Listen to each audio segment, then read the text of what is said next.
Hello, hello, hello, everybody. Welcome to the Black Boss Channel. I'm Jeff Lighty here today, and today we have a special episode. We're here today to talk and highlight Black love and Black marriage. And I have my man, Monche Rogers. Monche, how are you doing today, big dog? I'm good. I can't complain. It's another day, in the life. That's awesome, bro. Well, today Manche is here with me, and hopefully we'll be joined by a couple other guests. But because Manche is a married man, Manche is in his 20s. Manche is someone who has started his family and has a lot of good things going on throughout his life. And we'll hopefully we'll get to speak to some other married men. But we're here today to talk about Black love, Black marriage, and all of this leading up to obviously Valentine's Day is this weekend. So Manche, first thing I want to ask you is what was your earliest memory of Black love, right? Like what was something that you saw like that really like took you there, that took you like, man, that's something that I might aspire to want to be, or I might want to be into that, like whether it was some parents or some aunties and uncles, a TV show, like what kind of was your first experience with that? Oh, if I had to guess, knowing me, it was a black love movie. Hmm. Black love movie. I don't know if I've always liked the idea of love in movies, and I've always seen like, okay, I want my families to be, really family oriented people. I always wanted to grow up and just get married, have families, do everything young. I think that was probably the earliest I can remember. That's awesome, bro. That's awesome. See, for me, it was the image of my grandparents. Like Mm. my grandparents, I think were the first people that I saw that I was like, dang, like that is real, like Black love. Both the Jacksons, Ethel Jackson, James Jackson, those were the two people that I saw, and I kind of like, man, like this is what love that can stand the test of time kind of looks like. And so that was something that I saw at a very early age, and I saw a lot of movies. I really liked Fresh Prince. You know, Fresh Prince. You got that like Black love image. That was something that used to be on repeat all the time throughout my household. So that was something I was really tuned into and something that really like caught my eye. So Manche, you're 25, right? Like were you 25, 26? 25. 25. Manche, what is it like, man, being a 25-year-old married man with a child? Like you're a family man, bro. Like you're 25. Like you know what I'm saying? We used to hoop at the park, down at high school, and now you were like literally a family man. Just kind of walk me through that experience, what it's like for you. I don't even. I was never a person to put age on love. Anytime you was in relationships in high school or middle school, whatever, parents were like, "Oh, you don't know what love is. You don't know what that is." Blah blah blah. I'm like, how you gonna sit here and tell me I don't know what love is when I know what love is from seeing you, relationships you have with your person, your lady, or your husband, or even the love that you give, me as a child. I know what love is. So I think I don't know, just it was never a thing that we're like, okay, I want to get young. I don't want to get married too young. It was just when I'm ready, I'm ready, and I just happened to be ready. I don't know. I was never I was never really afraid of it, I guess. So being 25, being married, it's like now all I got to do is just live the rest of my life and growing my family, growing everything to being what I want to be. I already planted the seed. Now I just got to make that tree grow, and that's really the goal. So what do you think are so you kind of touched on it a little bit, but what are some of the advantages of being married and having starting your family at an age of 25 instead of waiting till you're 30 or 35? Uh, Get the tax money, kids, baby. That's it. That's definitely the advantage. But no, I mean that legally. There's things that come to being married and having kids. That's definitely some things that's I guess are an advantage. But it's just I wouldn't say necessarily because I'm young, but I got that foundation to build something I guess greater than if I started late in my 40s or 50s. Now I can really build some amazing generational things. Like so my biggest thing is trying to build generational wealth with my family. So now that absolutely. we started young, I can get that. I can get that going. Obviously, assuming I live a long life, that's the goal. That's awesome, bro. That is awesome, man. So like, yeah, that is definitely an advantage. It's something that a lot of people don't think about, right? Like you get to plant your roots and plant your foundation, and now, like you say, you can just build on it, right? Yeah. You're not worried about like extra things taking you away from your family. You getting a chance to really build on that starting at age 25. So Manche, we're gonna, this is like a segment that we get to brag on your woman. I mean, we're supposed to have other guys, but since you the shining star right now, when did you get a chance to brag on your wife a little bit? When did you meet your wife? How to kind of talk me through that process and just how did it come about to you? When did you finally realize like, dang, I think I'm gonna marry this woman? Man, the first time we met, I was actually it was on campus in 2013 at UK. I was with another girl. I was with her at the time. We were just walking, and we went to a friend of ours, and she was with our mutual friends. So she introduced me right there, and I was, hey, I met you. Her name's Jalen. Blah blah blah. Okay, whatever. After that, I would see her around campus with some friends that I knew, and we would sit down and talk. And she would ask me if I'm still with the other girl. I was like, no, that's nothing. That's dead. Blah, blah, whatever. So time goes on. Time goes on. There was one day where it was me and one of my close friends, Skinny. We was walking through the student center. She was with somebody else. So we get to rapping to them, and he's doing his thing. I'm letting him do his wild talk. I'm just sweet talking them, letting them know what kind of man I am. Just doing my thing. Just running game. I didn't never know I was gonna talk to that girl like that. I was just running game so they could just see what kind of dude I was. That was it. And to this day, I tell her, I said, I was sweet talking to you. You knew what I was saying. You heard what I said, but that made you flock to me. So the time comes to what, January 2014, almost February, Valentine's Day comes around. She puts a note in my mailbox at UK. They said, will you be my Valentine? She kissed it and put a phone number on there. I already knew who it was. I was like, right here. I was like, Lord. So I'm telling everybody, I'm like, look what she just did. Girl right here. So she, I was hyped, but I was just like, I was like, I don't know if I want to talk to her or not, but I ended up giving it a shot, calling her or whatever, telling her I'll be at Valentine's, and that kind of kicked it off from there. Ever since then, she's been on with her this whole time. So, wow. So, like, you sound like you was running the game a little bit, but it sounded like she kind of like made the move on you, big dog. Is that? Even after, actually, it was like a couple days before she wrote that note. We was at a party, and I knew she was feeling. I knew she wanted me. I was trying to get a dance with her. No, was not having it. Barred me straight up. I'm like, I can't get a dance. Like, what's up? I thought you wanted me. Wouldn't have me. Then a couple days later, she wants to put a note in my mailbox. I'm like, okay. I see what she's on. She's playing hard. It was cool. Yeah, she's playing hard to get, but ladies, hey, sound like if you make that be aggressive, you might get you a husband out of it. That's all I'm saying. I mean, it sound like Miss Jalen was aggressive, and she ended up with a husband. So I mean, I'm just throwing that out there for the ladies who are considering that or who thinks that may or may not be an option. You might get you a husband out of it. So moving forward, just moving on from that, just that was like you said, it was January or Valentine's Day 2014. We're 7 years later. At what point did you realize, like, I think I'm going to end up marrying her? I think this is the woman that I want to marry. Because that's a big jump from just getting a Valentine's Day date or note or whatever to actually being married to where you're at right now. It was early. It was around 2 years or something, because we got married in our third year. It was around 2 years. Like, it didn't take no time. It was so effortless with us. Like I said, the love and everything was just so effortless. When it comes to love and being me, who I am, with her, I was never, ever, I guess, afraid. Like, I've never been more of myself around nobody than her. Everybody else, I've kind of tiptoed around certain parts of me, but like, nah, it was just easy. She never judged me. She never shied away from, oh, he's this, he's that. Like, she embraced everything, who I was, and it was just it. Like, I was like, well, she made it so easy to love her. It was just like, all right, bet, I know what I'm doing. Just gonna go ahead and settle down. Like, That's awesome, bro. Like, that is really awesome. Once again, I'm talking to Monshay Rogers. He is a 25-year-old married man with a family. We'll get to your family part in a second, but be sure to hit the thumbs up button, like, share, subscribe. We're highlighting Black love today, right ahead of Valentine's Day. And leave your comments down below. So, Monshay, some other things I want to get to you. What was it like when you told your family, your folks, that's like, hey, I think Jalen's the one. I think I'm going to get married. Was it something that they kind of already knew, or was they kind of shocked? Like, how did that conversation go with your family? I think it was different on both sides. From, like, my father said I think they already knew. My mom was kind of shocked. They was like, oh, you too young, you ready. But at the end of the day, you got to just roll with it. You got to embrace it.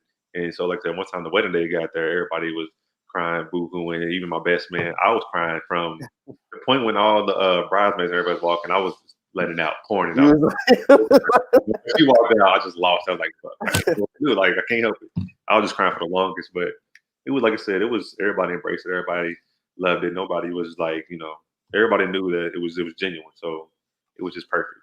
So you said you actually cried when you saw her walk down. Like, what was that feeling like? You said you was crying, bro. Like, take me to that moment. What was that feeling like, man? I was dying. If you would have seen me crying, people like, somebody died. Why is he crying so hard? I've never cried hard for no reason. I was like, why am I crying so hard? I got my best man hold me up and I get it together. Like, I don't know what's going on. I don't know what it was, but maybe I just didn't cry so long. I was just gone. It was over with. That emotion. I was nervous. The only thing I hate about my wedding was my vows. I was like, my vows were so generic because we wrote our own vows out. These are so generic. And then she read her vows. I was like, man, She just killed mine. I was like, mine was so trash. Nothing, You nothing. still remember that? Like you still remember your vows being that bad? Yes. I hated that. Hated That that. is that is well. At least you wrote your own vows, right? Like you didn't have the preacher do it, so it was genuine. I mean, you can feel like it was generic, bro, but it was genuine, like you said. Like you know what I'm saying? It came from the heart, is what you was feeling at that time. So, Mache, how long have you been married? You said you've been married how many years? 3 years going on 4. 3 years going on 4. Just kind of take me through that first year. What was it like being married? You know, year one, it was new, it was fresh, everything was. It was kind of what was that like? It was At kind of 22, like I remember you was 22 years old. So what was it like being married? it's like winning the Super Bowl or something. Like, you got your ring, they show it off. It was kind of like one of it was more of a okay, look at me, I'm married, blah blah blah, this and that. It was happy giggly. We did our thing. We traveled, went to Jamaica with our whole family, so that was cool. It was just like a family trip / honeymoon, so that was a good time. Like I said, the first year was just beautiful. It was like there was no issues. We really don't really argue that much. Even back then, we didn't really argue. Like it was just perfect. I had no issues, no complaints, honestly. That's awesome, man. So during the marriage, once again, I'm talking to Monche Rogers, is talking about black love, black marriage, and building wealth, and all of this. All of this encapsulates together. Especially, I mean, you're talking about a young man that got married at age 22. Like, just so, what was that like, Monche? You were 22, and you're married, and you know you're about to start building a family and things like that. But your friends are still going out. Your friends are still partying. Your friends are still wanting to hit the scene. Like, just kind of tell me what that dynamic was like for you. Being a married man at age 22. Uh, it was really nothing. I said I'm still able to do everything everybody else is able to do. All you gotta do is call me and just find out. Like I know one time I think I took a trip. I was like, why didn't I just call me and tell me y'all going on a trip? I would have went. We could have went together. I would have left the wife there, or she would have came with me. It'd have been whatever. Like it's whatever. Like so when it comes to things like that, me and her, if I want to do something, she want to do something, we just discuss it. If timelines, I guess match up, then it just is what it is. We can go, we can't go. It's really no big deal. I mean, like I said, I'm not old. I ain't hearing nobody. I don't care what nobody say. I ain't old. You only get old when you act like it. I ain't with Nah, that's facts, man. That is facts. Like, I mean, no, I can't imagine because like being married and having a bunch of like single friends that still want to go out, still want to party, still want to like, yeah, you can still go out and still do your thing, but it's like limitations, right? Like there's certain things, obviously, there's things you can't do. Like you don't want to be disrespectful. You have a wife, you have a woman, you can't, like, you know what I'm saying? You know what is and isn't acceptable, right? Like what is cool, what isn't cool, what should go down, what can't go down. Like all those things, I'm sure it still applies to you as well, right? Yes, of course, 100%. That's why I try to get her to go with me because I'm like, man, look, like sometimes I be fitted in the club. They be like, oh, look at that tall dark dude. You never know. But it is what it is. I stay respectful though. I'll definitely say respectful. So what's that like? Has there ever been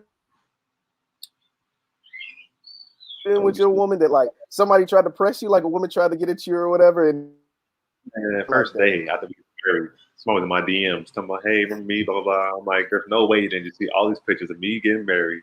I know you've seen all of this. There's no way you're in my DMs right now. I kid you not. I'm telling you. I was like, what in the world? I'm showing her. I'm showing people. I'm like, there's no way. She gotta be playing with me. But I was like, whatever. I mean, she's shooting a shot.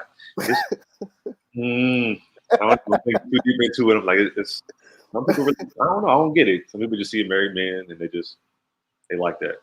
Wow. I don't know. It's weird. So you said the first day you were married, somebody slid in your DM. The next day, I was like, like, I'll never forget it. I probably still got the DMs, but it's That is funny, man. So Manche, take me. I know we talked about the first year, but just kind of take me through the marriage life and just what was that like? Like you said, you knew after 2 years that you were like pretty much that, hey, this is where I want to be. Was there ever any doubt? Right? Like, was there ever any doubt that's like, man, I don't know, maybe this ain't the right decision, or kind of like, or like, man, I'm still kind of young. I'm 22 years old. Like, was there ever any of that ever crept in your mind? And if it did, how did you kind of get over that? I'd be lying if I say there was no doubt. I feel like in any decision, it's always sometimes, there's something in the back of your mind that makes you think, am I rushing it? Am I, this and that? And I've talked to her about it. I said, in our reality, we was going to get married regardless. If the timeline that we was on was with me being in the military and her being in school, we would have probably gotten to get married maybe a year later. That's probably at the most that would have been different. But it was I was just doubting. It was just like it was just it. It was just in my resume. I knew I could have waited one more year. That way things could have with her moving down here and everything could have been lined up a little bit better. But that was really it. It was never a doubt as far as am I getting married because for the military, am I getting married because what I really want to be with. I knew for a fact I wanted to be with her. I knew for a fact I wanted to start my family and settle down and all that with her. That was she was the end all be all for that. But I never doubted like she wasn't the one. That's awesome, man. That's awesome. Like, it's really, like you said, there's a lot of things a lot of people don't talk about. Now, you touched on it a little bit. You were in the military when you decided to get married. Just kind of, how did that play a factor in anything? Was that tough? Like, where you got separated at any point? And then if you were, just kind of, how was that like, being in the military? And you said your wife's still in school. That first year, actually. So, yeah, we got married. After we got married, she had just graduated college. So, after, the wedding was in April. She had the week after that was May. She had just graduated, so we might have stayed home for like another week, and then we down to Florida, and it was just it. It was pretty easy. Had to go through and get her in the system for military stuff, do all of that stuff, blah blah blah. But we didn't.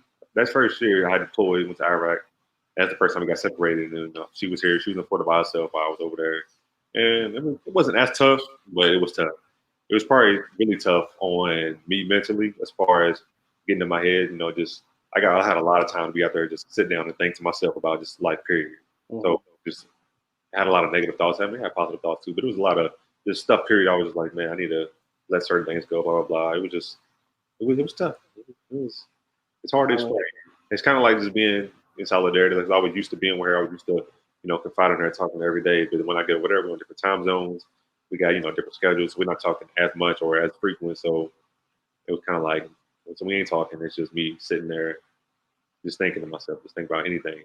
Just like you said, those were times I'm doubting certain things. I'm like, did I do the right thing? Did I, that goes on, but that even goes all the way back to me that I really, did I join the military? Like, why did I do that? This and that, it's just, I was just debating everything. You just had a lot of time to think and a lot of time to, it really sounded like it was on your mind a lot, man. Like that's like, I mean, that sounds, you know what I'm saying? Like you said, you're in Iraq, right? Like your wife's in Florida. Like, and you guys are still young, and she's from Kentucky, so you don't really know many people in Florida. You moved here to be with you, and I can only imagine how that was. It sounds like it was it just sounds like it might have been a nightmare for a little bit. Now we have another guy that's joining in with us. This is Mr. Marcus Stubbs. Marcus, how are you doing today, buddy? I'm doing well, brother. Thanks for having me. It's no problem. It's no problem. Once again, I am here talking to Marcus Stubbs and Monche Rogers, and we're here highlighting Black love. This is a Black love panel. This is Black men speaking to brag a little bit about their wives. Both Marcus and Monche are both married. Marcus, how many years have you been married now? I've been married for 1.5 years, so June 7th, 2019. June 7th, 2019. And Monche, you've been married for how long again? 3 years going on 4 since 3 years. April 29th, 2017. Gotcha. So, Marcus, some of the questions I asked Monche was just kind of let's start with this one.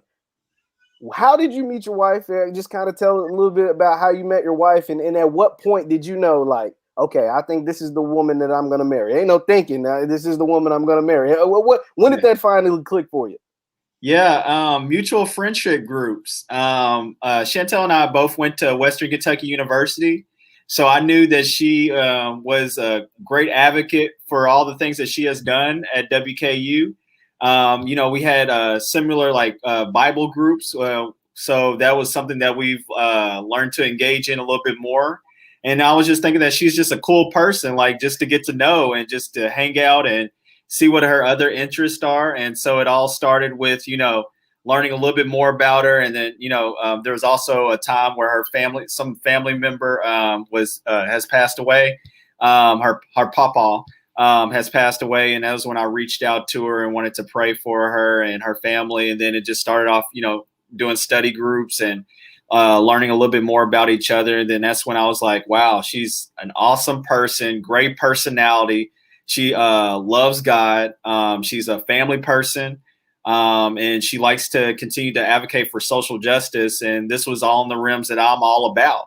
And so I think it was just more of that, like, okay, if we have these certain interests and these certain things that we like to do and continue to push forth, I think it was a match, that, God wanted us to be together, because I do believe in that. He that finds a good wife finds a good thing.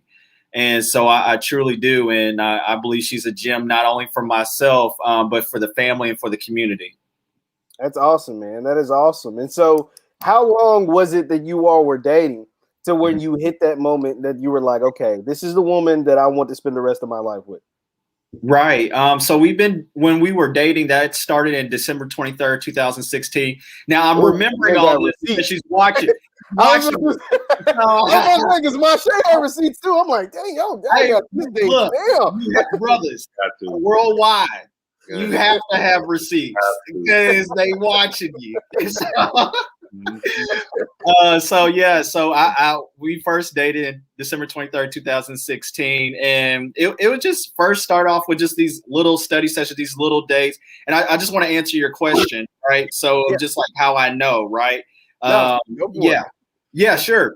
And, it was just these little things, right? It didn't have to be these grandiose, like, whoa, like she has this, particular thing, or she has these accolades or awards or anything like that. It was just her characteristics, the way she carried herself, the way that she respected herself, right? And the way she handled herself. And so those were some of the things that I knew was very important. One of the most important things, obviously, is, just having the God, at the center of it all. If there is if this is not a God-centered relationship, then I don't think it would have gone well, because myself, I'm a Christian man. I believe in God, and I believe in just continue to make his name glorious, and just continue to spread out the love. So if we didn't have that tangible right there, I don't think it would serve well, because literally we're going to be living with each other for the rest of our lives. And what horrible way to, live with each other if y'all have, connection with him. And so I think that was the main factor right there of why we continue to want to be with each other, because we saw each other, we see each other as someone that could be a lifelong partner. That's awesome, man. That is really awesome. Mache, I'm gonna come to you with this. Just based off when you were deciding to get married, was your relationship with your wife's family, did that play a factor at all? Like whether you got along or not? Like kind of just talk to me a little bit about the relationship that you have currently with your wife's family. That was a huge factor for me. I've always thought that being a part of the in-laws, being part of their family was always a big thing to me. Because I would always, just growing up, people say, oh, my in-laws are coming in. And then people like, oh, I hate that. We don't get along, this and that. I'm like, why don't y'all get along? Like, it was always one of those things in the back of my mind, like, am I going to get along with their family? But once I finally had met our whole family, everything was just perfect. We gelled together just fine. Her youngest brother, who was like a year older than me, so we get along just fine. Even the older brother would get along just fine. It was all effortless. There was no anything. Even when she met my family, she came in, everybody loved her, everybody took her in, and she was just like that. So once Christmas came, she was getting gifts just like I was getting gifts from my parents, and it was just like she was already a part of the family. It was all just too easy.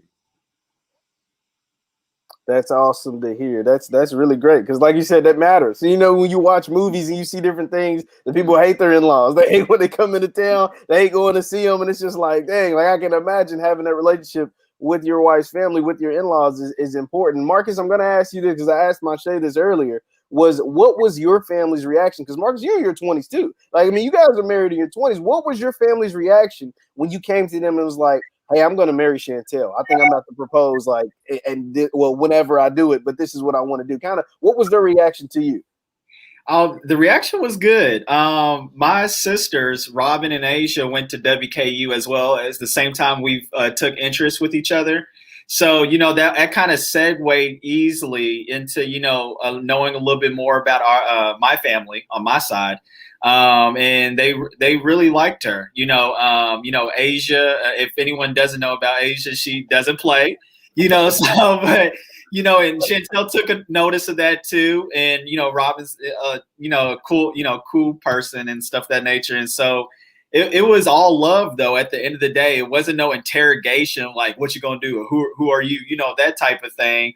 It was just more so of like, okay, I know you, you're awesome. And then, when we started to, do little family outings. So on Christmas Day, actually, before before we were married, we went to take our family out for a movie night. And so that was our Christmas present to them, but also get to know each other. We are a firm believer in families getting to know each other. And literally, Chantel's like the master of ceremonies when it comes to games and getting families included and things of that nature. And it has helped us a lot to communicate our similarities and communicate our differences. Definitely. That's awesome, man. Like I can definitely see Shan running that kind of stuff like that. Monche, I'm gonna go to you on this one. What was that day like? Just kind of take me to that day that you proposed to Jalen. Just kind of what was it like leading up to it? What was the moment like? And then Marcus, well, I'll ask you the same thing. We'll come to you after. Man, so since we already knew it was getting married, we already knew it was, never going to be a big secret, this and that. It was something we talked about, because you have to talk about it. I don't want to get down on one knee and get rejected. So it's like, talk about it. Get rings out with that. So that was already just a thing. So once the day got there, I had to make it, as big a surprise as I could. So we're in Lex. I had her whole family and my family. I had everybody in on it. Everybody drive up to Lex to come to the proposal, whatever. So I forgot what was going on that day. It might have been like a Friday or something. But we were just getting ready. I had to set up to where I was like, let's go out to eat. Go out to eat, dress up nice, go get some nice food or whatever. So we're doing all of that, getting everything together. I'm calling my best man. I'm calling him up and making sure, I'm telling him to come look at me, make sure I'm good, make sure everything's lined up, make sure. I think he had the rings. He had the rings in his possession. I don't know why. I don't know what I was doing. I was probably just hiding from her. I do weird stuff like that sometimes. I don't know. But I had him, have the rings. So I meet up with him to go get them. And then I told her, let's stop at this park before we go out to eat. So we get the dog and we go walk around this little triangle park that they got there. We were walking around. And she claims that she just knew something was off that day. So she was, when I'm trying to talk to her, I'm trying to set the mood, I'm trying to say, all nice stuff, let her out, do what I do. So we walking, we talking, but she's not paying attention to what I'm saying. She's just looking around, trying to see what's going on, because she's like, something just seems off. So once I'm like, she's not biting, to anything I'm saying, I call up my dad, because I told him I want him to bring the ring to me, present the ring to me, whatever, so I can propose. So I call him, and she looks behind me. She's like, "That's your dad?" I'm like, I'm just in there smiling. So what's your dad doing? She still don't know. I can clueless, whatever. So I get the ring. I finally get down on one knee, and she's just looking at her family. She's seeing her whole family, my family, just come up, and she just is crying because of them. I'm like, she's not paying no attention. I'm already down on one knee. I already got to them therapy, all of that. She just paying attention. I'm like, okay, so the ring on her finger. I'm like, here, you didn't say yes, but here you go. You stuck with me now. It is what it is. I don't care. So that was one of those. That was definitely interesting. She wasn't even. I was upset that she wasn't crying. Because I was just crying for the whole family. I was like, that's what got you sad. That's what whatever. I mean, she's easy to please. She's simple. It was a funny day. It was definitely a funny day. It's definitely a funny story. Marcus, that's a tough story to top, man. Yeah. You got to say, man. That is. No, it was kind of, I was in that same type of that mood, like a little bit like nervous, but she also was peeping in a sense. I just don't know. Women just know. They know. They just know. As no matter how smooth you are, no matter how relaxed, or if they see one little look, one little smirk, or a look, they gonna know something. They gonna figure it out. So this was when this happened. This was in March, and March 16th to be exact. Ooh, man, coming with the risk. Oh, come on. Hey, after this, I gotta sleep now.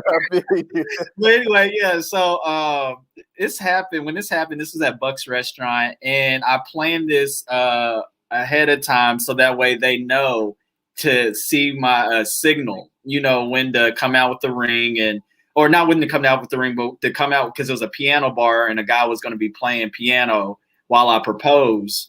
And then photographers were going to come out, which was Jerry and Nikila Edmonds, if you already know Jeff.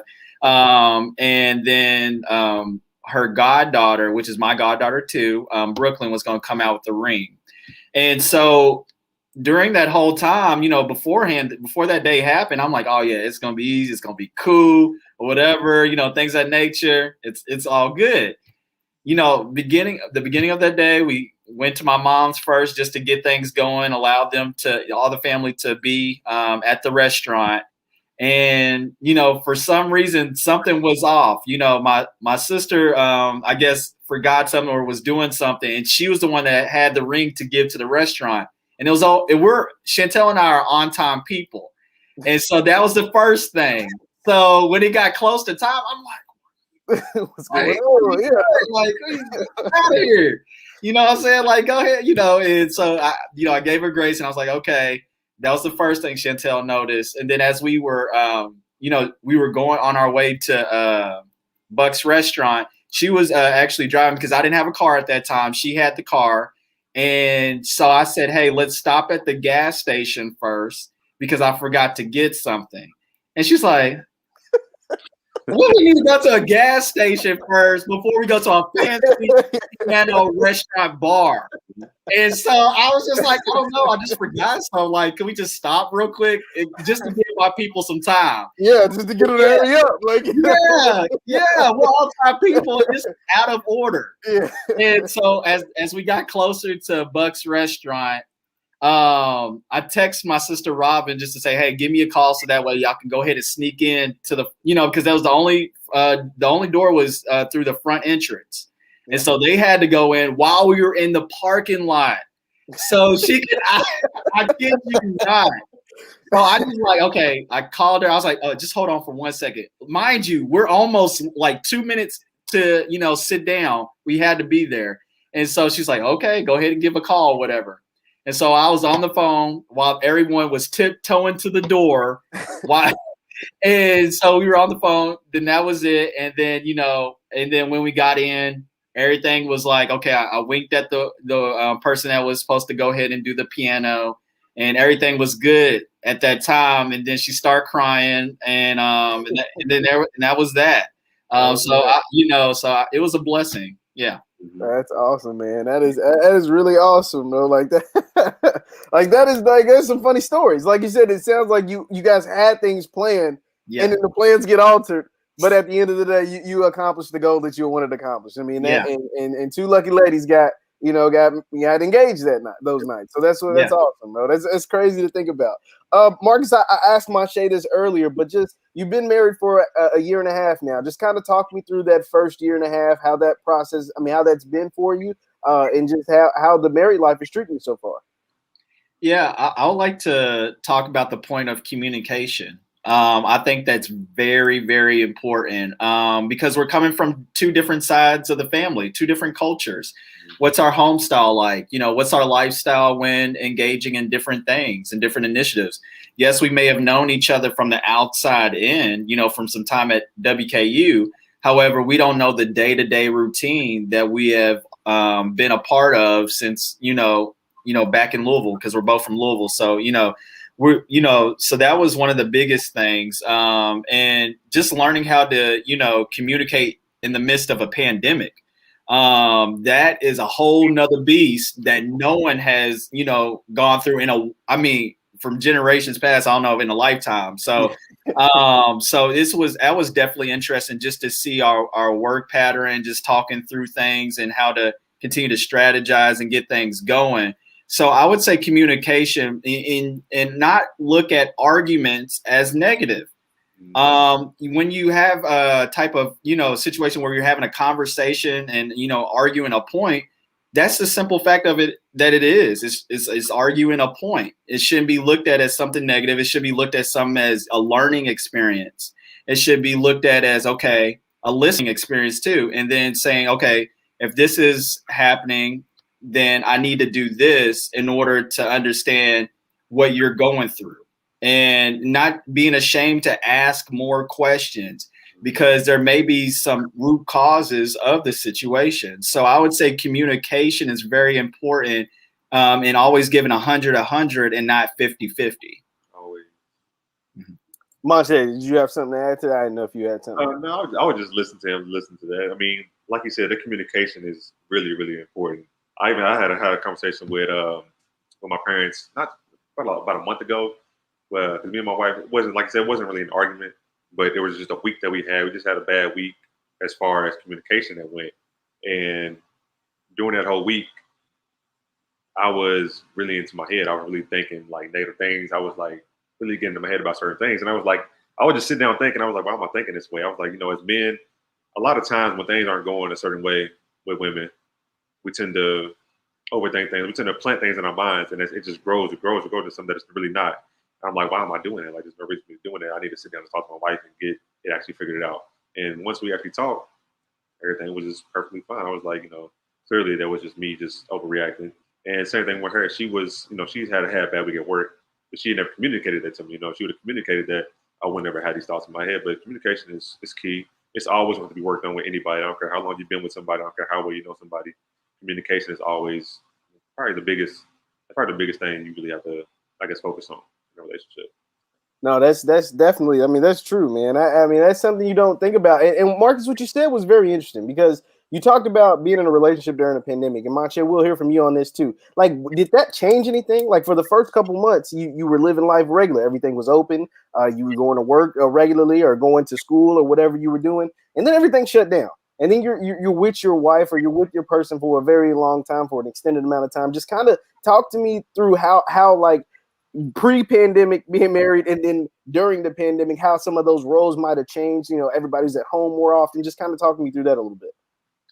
Yeah, like I've mentioned earlier, we're pretty much, we would like to say we're very organized and structured people. So time schedules is everything for us. And so when it comes to having that time schedule, we have to carve out space, especially when we're doing work from home.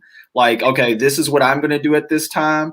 And, I will be in this room. You're going to be in that room. And we take notice of that because at any point in time, if I was to, take a break and laugh at some video that I'm watching on the phone while she's actually in a Zoom meeting, having a conversation with her boss, I mean, those are just the little things where it's just like, okay, we talked about this. This is how it's going. And, we didn't want to mess each other up, which is difficult. Yes, because, it's something that's new for us. However, that was some of the things that we had to do. And so we were very mindful of that. We were mindful of when we're, actually taking breaks and that we're taking, breaks to actually reflect on our work, on our own and stuff. So we had to mention that, okay, there's a start time to doing work, but we also have to find a finishing time, because what I've found out in my experience is that I keep going sometimes a little bit past 5 because it's just like you can do whatever you want. You're in the comfort of your home, so you can just like literally go to the kitchen, whatever you want to do, and cook you up something. So really, time has lost its sense of value because of a Tuesday can feel like a Thursday or Friday. And so we have, just staying in that order, being mindful of each other's schedules is very important in order for us to continue to do what we need to do in the midst of this pandemic.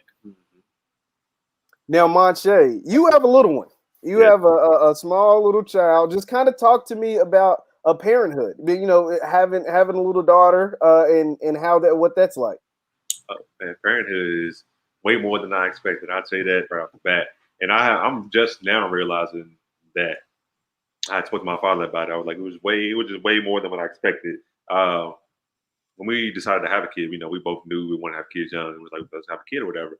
And she had stopped taking her birth control. Bam, 2 weeks later, she's pregnant. I said, there's no way. You've been on birth control for 6 years, 6 years. There's no way it just kicked in like that. But whatever. That's no way about that.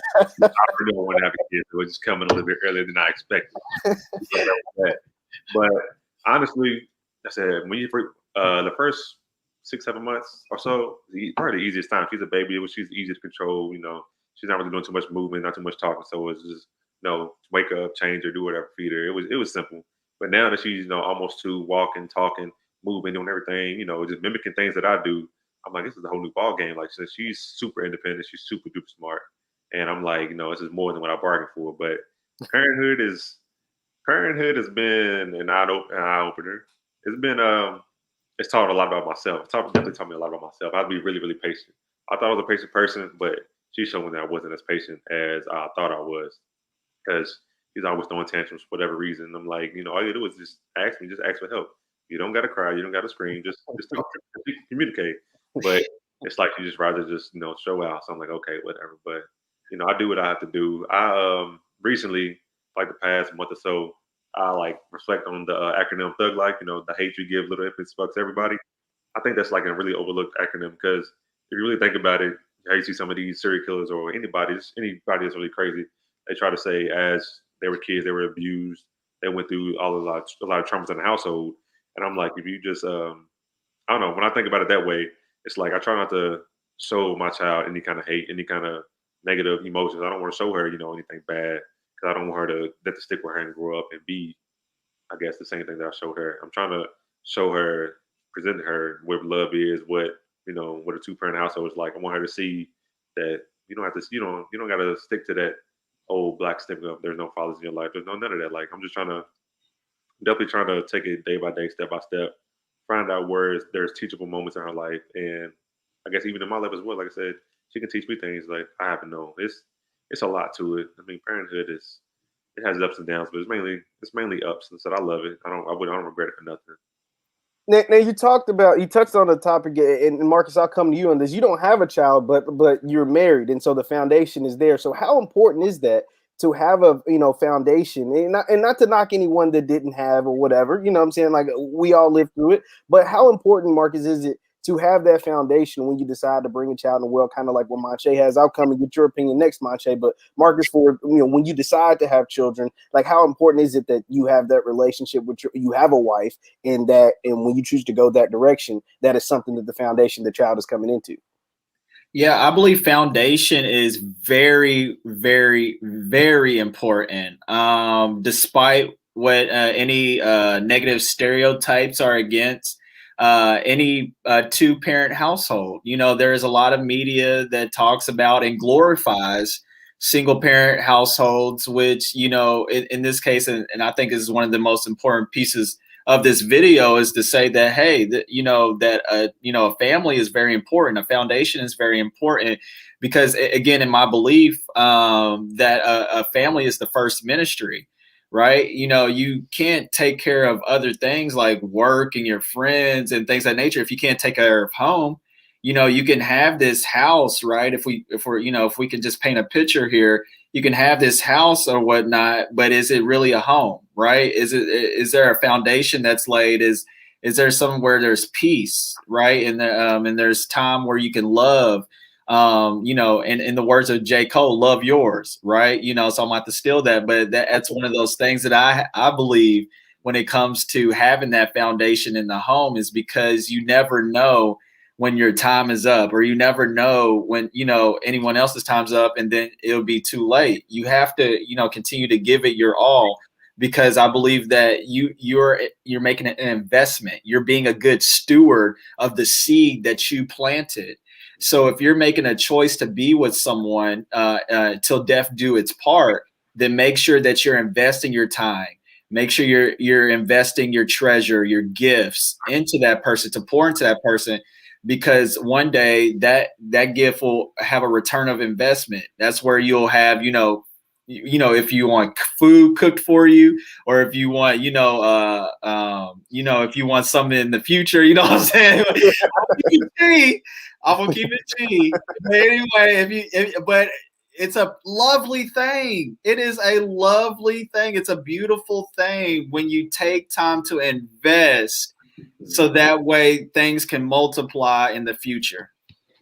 No, that's awesome. I mean, you're absolutely right. It's something that I know that is very important. Those kind of values are important. Manche, just talk to me really fast, like how, like you touched on it a little bit, but having you right there in the house, like how important you think that is for your daughter, right? Like your daughter will be able to say, like, both my, I go home, because we get a lot of stereotypes in the Black families. Yeah. Either there's no daddy in the homes, there's mama's raising too many kids by themselves, and all these kind of things. But when your daughter goes home, when she grows up and to go to school, and she goes home, her dad's right there. He's picking her up from soccer practice or whatever, right? Or when she goes home, he's going to be there. Just talk to me about the importance of that, and how how that makes you feel, because you know that you'll be there every step of the way. It's obviously super important. I said, like, both being there's a huge dynamic between mother and father. You get two different kind of loves from mother and father, in a sense, like kind of like back up.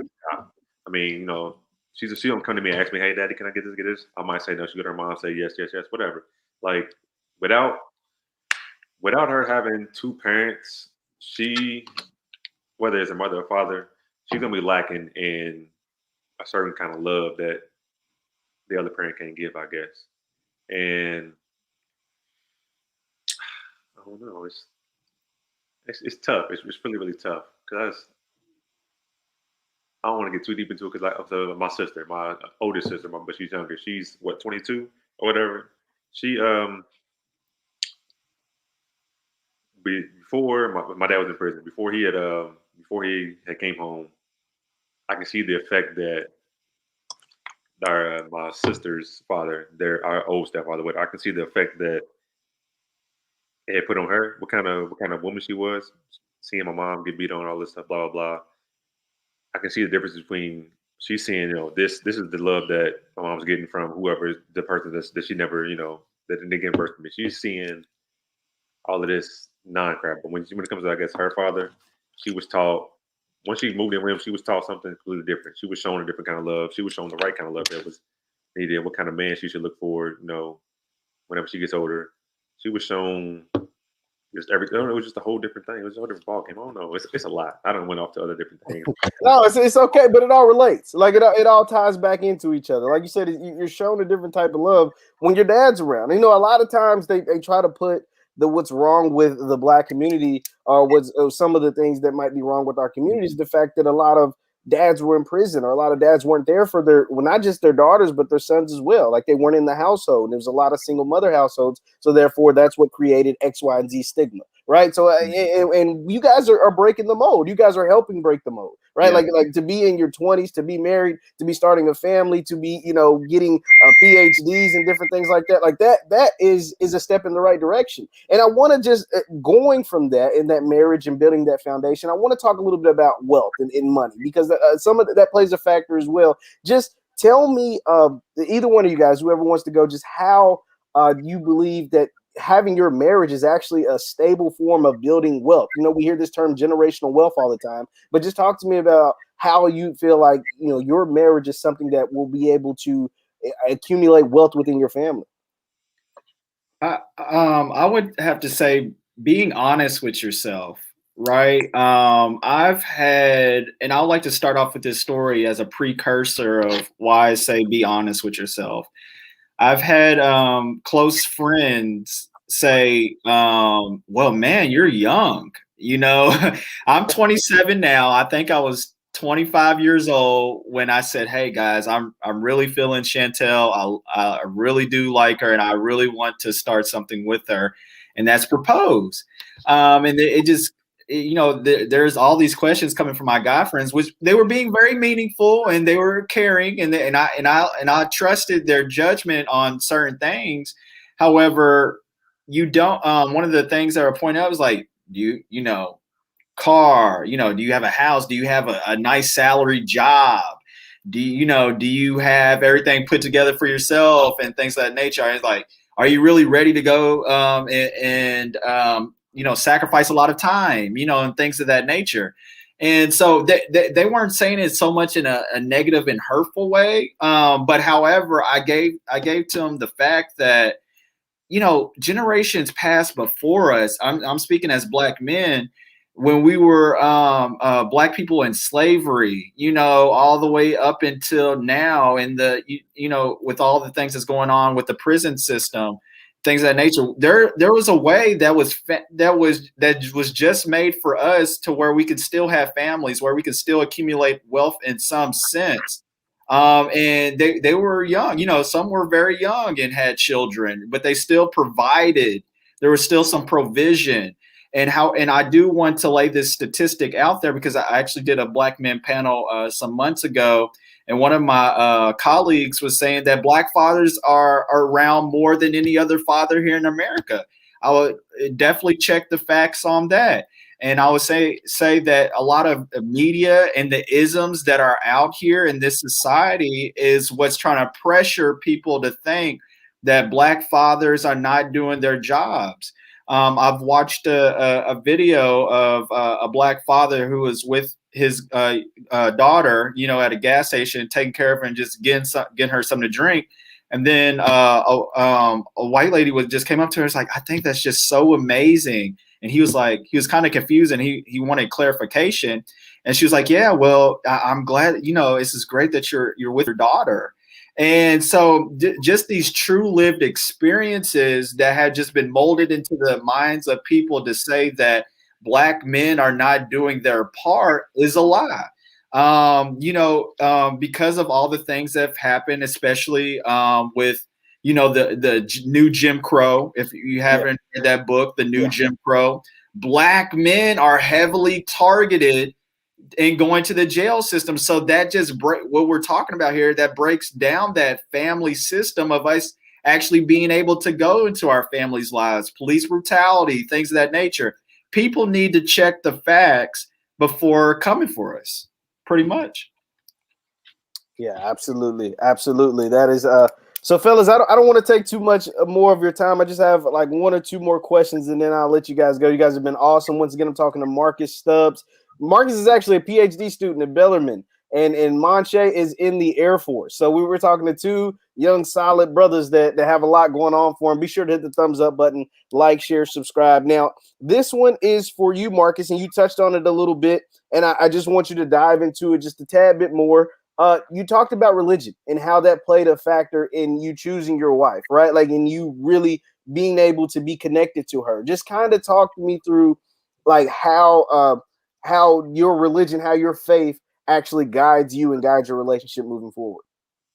Yeah. First of all, when I choose this scripture just to know a little bit about the virtuous woman. Now, you don't have to use this scripture just to know like what it all means to, actually have a great woman, because it is led truly by God. I'm a Christian man, and the scripture is Proverbs 31. I would like for you to definitely do your research and look into that scripture about a virtuous woman.